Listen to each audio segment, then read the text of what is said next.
Biglang nagliwanag ang mukha ni Resty paglabas niya sa arrival area. Agad kasing natanaw ang asawa sa hari ng mga taong naghihintay sa labas. Sabik na siyang muling makapiling ang magandang asawa. Sa eroplano pa lang kanina ay hindi na siya mapakali. After 2 years, ngayon lang siya nakauwi para sa isang buwang bakasyon. Tiniis niya ang lungkot at hirap sa ibang bansa para sa kinabukasan ng 2 taong mahalaga sa kanyang buhay. Si Cynthia, ang kanyang asawa, at si Domeng, ang uliran niyang ama. Sila lang ang tangi niyang pamilya. Mariing halik sa labi at mahigpit na yakap ang salubong ni Cynthia sa asawa. Mas mahigpit naman ang yakap ni Resty. Mas mariin ang halik. Matindi ang pananabik. Langhap niya ang bango ni Cynthia. Damang lambot ang init ng maganda nitong katawan. 2 taon niya itong inasam-asam. Sobrang namiss kita, Cynth. Humihingal pa si Resty matapos ang malalim na halik. Oh, talaga? Baka ipinagpalit mo ko sa ibang babae. Maharot na sagot ni Cynthia. Hindi naman maalis-alis ang tingin ni Resty sa kanyang magandang asawa. Hapit na hapit ang suot nitong miniskirt at sleeveless blouse. Halos kalahati ng hita ang nakalitaw. Hulmado din ang pinagpalang pangupo at hubog ng balakang. Litaw naman ang malaking bahagi ng kayamanan nito dahil sa suot na blouse. Hindi ligid kay Resty ang mga kalalakihang buong pagnanasang nakatingin sa kanyang asawa. Hindi niya maiwasan ang pagmamalaki. Tay, kumusta na? Masayang bati ni Resty, sabay yakap sa 63 years old na ama. Mukhang hindi kayo tumatanda, Tay. Matikas na matikas pa rin kayo. Puri ni Resty habang tinatapik-tapik ang balikat ng ama. Hay naku mahal, maingat sa pagkain niyang si Tay at matyagang nag-exercise araw-araw. Sabad ni Cynthia. Ganon ba? Mabuti nga kayo, Itay. Tignan mo ko, mas malaki pa ang tiyan ko sa'yo. Natatawang sabi ni Resty. Ayos lang ako, anak. Salamat sa Diyos at ligtas kang nakarating. Seryosong salita ni Domeng. Sa restaurant, hindi maubusan ng kwento si Resty. Habang parang ahas naman na laging nakapalupot si Cynthia sa asawa. Minsan ay sinusubuan pa nito si Resty ng pagkain. Wow, ang sweet talaga ng asawa ko. Yan ang namimiss ko eh. Ikaw lang ba? Miss na miss din yata kita. Itanong mo pa kay tatay. Matamis ang ngiti ni Cynthia habang nakatingin sa biyanan. Matamang tinignan lamang ni Domeng ang manugang. Matipid ang ngiti, may pait. Habang nasa kotse pa uwi ng bahay, panay ang lampungan ng mag-asawa sa likuran. Basta mamaya, pag-initin mo ko ng todo-todo. Payag na ako kahit isang beses lang. Ang dami mong utang sa akin. Napalakas na bulong ni Cynthia, sabay pisil kay Resty. Shh! Marinig ka naman ni tatay. Nakakahiya. Hindi lang narinig ni Domeng ang mahalay na salita ni Cynthia. Nakita niya rin sa salamin ang paglilikot ng kamay nito. Pinili na lamang niyang dedmahin to at mag-focus na lamang sa pagmamaneho. Gusto sana ni Resty na tumabi sa ama sa harapan ng sasakyan, pero sabi nito, tabihan na lang niya ang asawa. At yung isang bagahe na lamang ang ilagay sa harapan. Pagdating sa bahay, excited nang pinakita ni Resty ang kanyang mga pasalubong. Nasa living room silang tatlo habang pinubuksan ni Resty ang mga bagahe. Magkatabi si Resty at Cynthia sa isang sofa. Nakaupo naman si Domeng sa isang silya at nakaharap sa mag-asawa. Nakatungo ito habang tinutulungan ng anak sa mga bagahe. Nang magangat siya ng muka, nanlaki ang mga mata sa nakita. Si Cynthia, bahagyang ipinapakita ata ang kanyang panloob na pambaba. Buong kaharutang ngumiti ito sa kanya. Nanunutyo ang tingin sa biyanan bago muling inayos ang kanyang pag-upo. Wala namang kamalay-malay si Resty sa mga nangyayari. Nakatungo ito at abala sa paghahalongkat ng kanyang mga pasalubong. Mabilis na umiwas ng tingin si Domeng. Tama ang kanyang hinala kanina sa airport. Parang inaakit siya ng kanyang manugang. Nagiba ng timpla ng katawan ni Domeng. Akmang tatayo sana pero pinigilan siya ng anak. Itay, eto, tamang-tama sa inyo to. Sabay abot ng running shoe at may katernong jogging pants at sport shirt. Salamat anak, nag-abala ka pa. Mukhang mamahalin pa ang mga ito. Hay naku, basta kayo itay. Teka, marami akong uwi para sa inyo. Mahal, mamaya na kaya yan.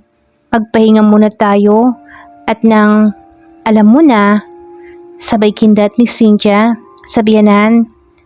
Matalim na tinignan ni Domeng ang manugang bago nagsalita.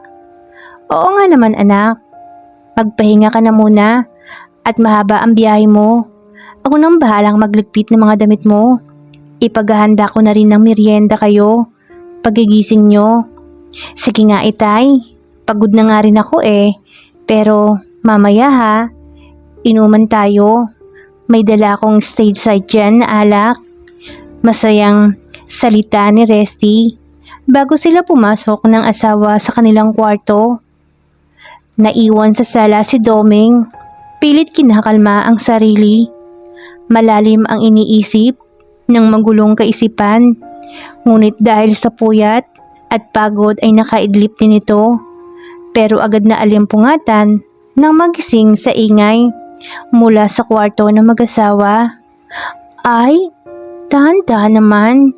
Hindi ako sanay. Hiyaw ng kanyang manugang. Huwag ka namang masyadong maingay. Nakakahiya kay tatay.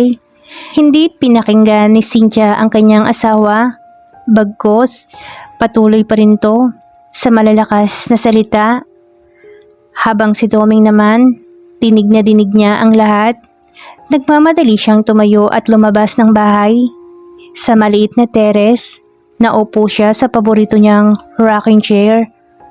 Nasa muka ang labis na pagkabalisa, galit at hinagpis. Hindi malaman kung ano ang gagawin, ang sasabihin sa mga pangyayaring matagal na niyang kinikimkim. Gusto niyang sumabog, mawala sa mundo, kaysa harapin ang mabigat niyang suliranin. Narinig niya na dati ang mga salitang hindi maganda sa manugang. Hinding-hindi niya malilimutan kung kailan at saan niya yun unang narinig. Wala pang 2 buwan nang nakakaalis noon si Resty. Umaga pa lamang ay umalis na siya ng bahay para lakarin ang release ng kanyang pensyon. Ang paalam niya kay Cynthia ay sa labas na siya magla-lunch at baka abutin siya ng hapon. Wala pa siyang kotse noon, kare-retire niya lamang at nakapending pa ang kanyang mga benepisyo. Hindi niya inaasahan matatapos ng maaga ang kanyang nilalakad. Naisipan niyang mag-take out na lang ng lunch para sa kanya at baka hindi naganda ng pagkain ng manugang. Dahil sa traffic, pasado 1:00 na ng hapon nang makarating siya sa bahay. Sa akalang baka natutulog na ang manugang, hindi siya kumatok. Ginamit niya ang dala niyang susi. Tahimik sa loob ng bahay. Agad niyang ipinatong sa mesa ang dalang pagkain. Naguhugas siya ng kamay sa kusina nang gulantangin siya ng maharot na ingay mula sa kwarto ng manugang. Dahan-dahan lang naman, hindi ako sanay sa ganyan. Ay, hindi agad nag-sink in sa kanya ang narinig. Bukas ba ang TV sa kwarto ni Cynthia? Hilo na ba ako sa matinding gutom? At kung ano-ano ang aking naririnig? Si Cynthia, baka nagsasalita sa panaginip. Nang makarinig siya ng boses ng lalaki. Hay, gusto ko yan. Promise. Sige lang. Hiyaw pa ng kanyang manugang. Biglang tumigil ang lahat para kay Domeng. Namanhid ang buo niyang katawan. Dinig na dinig niya ang kabog ng kanyang puso. Hindi siya makapaniwala sa mga naririnig. Parang ang lahat ay isang masamang biro lamang. Wala sa sariling, lumapit siya sa kwarto ng manugang. Bahagyang nakabukas ang pinto. Unti-unti niya itong tinulak. Bumungad sa kanya ang isang tagpo sa buong buhay na titimo sa kanyang isipan at damdamin.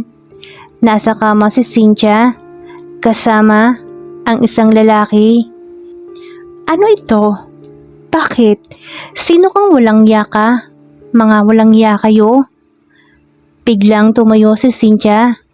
Agad naman tumakbo sa sulok ang lalaki. Bakas ang sindak sa mukha nito. Nakatakip ang kamay sa iniingatang kayamanan. Bata pa ang lalaki. Sa tansya ni Domeng ay wala pa tong 20 anyos. Matangkad pero payat. Kayang-kaya niya tong patayin sa bugbog. Huwag itay. Huwag niyo siyang sasaktan. Ako ang may gusto. Ako ang nagyaya. Mahigpit na niyakap ni Cynthia ang kanyang biyanan. Bitiwan mo ko. Hindi bayolenteng tao si Domeng. Pero sa pagkakataong ito, naitulak niya ng malakas ang manugang. Bumagsak sa kama si Cynthia.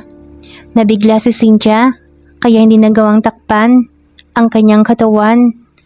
Hindi maiwasang madako ang mga mata ni Domeng sa nakabuyangyang nakatawan ng manugang. Magbihis na kayo. Ikaw lalaki ka? Lumayas ka na. Ayoko nang makita pa ang pagmumukha mo rito. Mapapatay kitang walang yaka. Lumabas ng kwarto si Domeng. Naninikip ang dibdib sa matinding puot, pero pilit niyang kinakalma ang sarili. Sa unang pagkakataon, pumasok sa isip niya ang pumatay ng tao. Saglit lamang, mula sa kwarto, kumaripas ng takbo ang lalaki. Palabas ng bahay, bit-bit ang rubber shoes at hindi magkandatuto sa pagsuot ng damit. Kasunod na lumabas si Cynthia. Wala pa ring saplot. Bago pa makapagsalita si Domeng, maigpit na siyang niyakap ng manugang. Damang-dama ni Domeng ang nagiinit na katawan pa rin ni Cynthia. Halos magkasing taas silang dalawa. Itay, patawarin niyo ko. Natukso lang po ako. Miss na miss ko na kasi si Resty. Hindi ako sanay nang walang nakakasiping. Pumasok ka muna sa kwarto mo at magbihis ka. Huwag kang lalabas hanggat hindi kita tinatawag. Mariin ng utos ni Domeng. Pero tay, bilisan mo na. Sigaw ni Domeng. Mabilis na sumunod si Cynthia. Ngayon niya lang na siya nasigawan ng biyanan. Sa teres, tiimbagang nakaupo si Domeng sa kanyang rocking chair. Ito ang kanyang pagpapakalma kapag may mabigat siyang problema. Kapag may lalim ang iniisip, hindi pa rin siya makapaniwala sa kanyang nasaksihan. Paano kapag nalaman ito ni Resty? Baka hindi ito kayanin ng kanyang anak. Mahal na mahal niya ang nag-iisang anak. Gagawin niya ang lahat para maprotektahan ito.